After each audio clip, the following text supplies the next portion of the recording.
Hello everyone. Today we'll be analyzing the situation with Bitcoin, which is trading at $113,405. Let me remind you that in the previous review, I mentioned the risks of a decline to around $114,000, where we had an unclosed gap on the Chicago Mercantile Exchange. Well, there were other reasons as well. Besides all that, we had been trading sideways for a long time within the range marked by the levels of 117,420 and 119,841. In the end, we broke out of this range to the downside, which signaled a downward movement. But let's start, as usual, with the largest time frames, and then we'll move on. Come back to this chart. Monthly candles. On the monthly candles, we can see, well, everything is the same as before. A full green candle for July suggests that in August, or in the coming months, we are very likely to update this high, above $123,000. At the same time, there is a risk of a decline, because here is one high, here is the RSI high, a second RSI high, a third RSI high. The RSI highs are getting lower with each price increase, and this indicates the threat of a double divergence. In other words, this could be a very significant decline on a monthly scale. And that means this decline at the very least should bring us down to around this base here, yes, $82,000. Well, the absolute minimum, really, is right here where we have this plateau, $102,435. But it's too early to talk about that for now. We don't have any reversal patterns, so I expect a new all-time high. Weekly candles. What do we see on the weekly candles? On the weekly candles, the situation is rather bearish. Why? Because this candle by itself has already shown signs of a reversal. It set a new all-time high, closed with a red body, and signaled that the market is not ready to continue moving upward. A week later, we got a green candle that engulfed the body of this red one, but it did not set a new high. And finally, last week we engulfed this green candle, set a new 2-week low, and indicated a downward target direction. So right now, the weekly candles are showing a downward bias, and the RSI is also pointing down. There are no clearly defined divergences here, but nevertheless, there is a clear bearish engulfing pattern. On the daily candles, as we saw, there was a breakout from the range, and it broke downward. This means that the weekly candles are favoring a downward move. Where is this bias headed? This bias is toward the base of this green candle, which is around $109,500. That's it. So, we've established for ourselves that the monthly candles are pointing toward growth to the area of $123,000 or more, while the weekly candles are indicating a decline toward around $109,500. It's normal for one time frame to indicate one thing while another time frame suggests something else.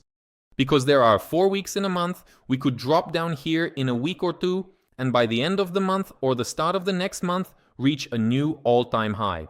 So there's no contradiction here.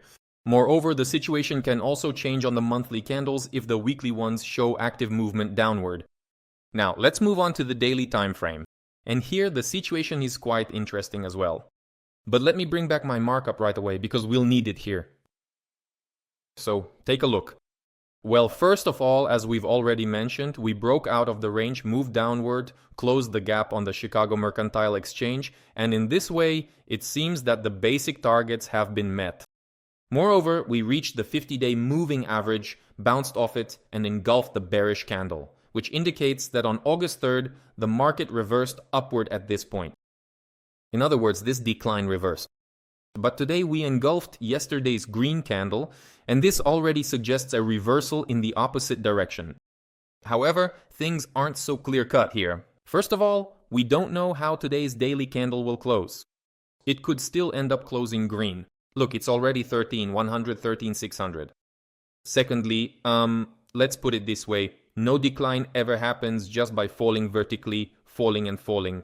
There are always waves, right? There's a wave of decline and there's a wave of corrective growth. And so, technically, we could very well, without canceling the downward structure that's formed on the weekly candles, move up to around $117,420. Why? Because quite often when the market, let's remove the magnet here. Oh, it's not even turned on. When the market breaks through, or when the chart, the instrument breaks through a very important level, it often comes back to retest it, sometimes even goes a bit higher, and then continues its movement downward. And this downward movement, well, it could reach somewhere.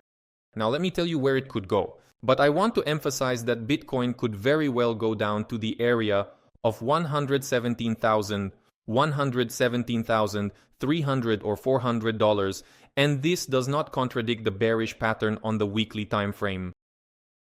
Now I'll remove all the markings and I want to show you one interesting thing that also works.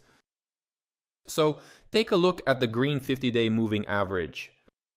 We've tested it very often. Here, for example, it was on June 6th, here it was on June 13th, then we broke through it, then we had a false breakout, and now we're testing it again. There has already been an approach to the 100-day and 200-day moving averages. And this suggests that if at some point we see this moving average being tested, or rather if we see it being broken through once again, this time downward, then with a very high probability, we'll see a move toward the 100-day moving average. And that's at the very least. It could even be toward the 200-day moving average. The 100-day moving average is currently around 108,500. And as for the weekly candles, they're pointing to a target of 109. And the 200-day moving average is in the area of $99,600. And I assure you, we could end up there as well. But for some reason, I think it's more likely that we'll see such a deep decline after a return to the area around $117,000 or perhaps a bit higher. But here and now, even according to the daily candles, the priority is downward. But you can only speak confidently about shorting, truly confidently, when we see a daily candle close below the 50-day moving average. That hasn't happened yet. So for now, we're considering the scenario of a return to the area of $117,000 and then further down from there. However, let's turn on the charting, if we see a daily candle close above 117,420, then the scenario changes to the opposite. And in that case, we would expect a new all-time high. And this move, the breakout from the range, would be considered a false breakout. Yes, well, it's kind of a deceptive move before heading to set a new all-time high. The situation is ambiguous. I would recommend, for now, let's say, refraining from making any trades. If you see that the daily candle closes below the 50-day moving average and preferably below the level of 111,980, which is roughly nearby, right? Then you can try opening a short position according to the rules I discussed in previous videos. If you see that the market closed above 117,420, you can open a long position, again following the rules I've mentioned more than once. Always use a stop loss. Right now the situation is unclear, at least on the daily candles. On the weekly chart, it's clear. The trend is pointing toward around $109,000. Now let's look at the 4-hour candles without any markings. What do we see? We also see quite a short-oriented situation, so to speak, despite the current green candle. Take a look. Here we had a drop. This drop broke right through all the moving averages, after which we approached the nearest average. That was the 200-period orange one.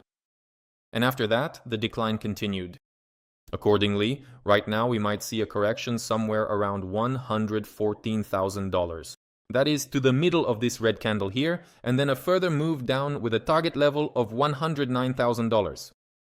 Accordingly, if you see a bearish engulfing pattern around $114,000 on the 1-hour time frame, you can try to take a short position with a stop above the high of the candle that was engulfed, or the one that engulfed the green candle. That's the situation. So, to sum up, let's conclude that the overall situation is currently looking downward. Around $114,000, you can try to look for a short entry point. If this point doesn't appear and we go higher, then it's quite likely that we won't just cover this candle here, around $114,700 or $800, but most likely we'll then head toward the $117,000 area to test that support level, the lower boundary of the range that was previously broken.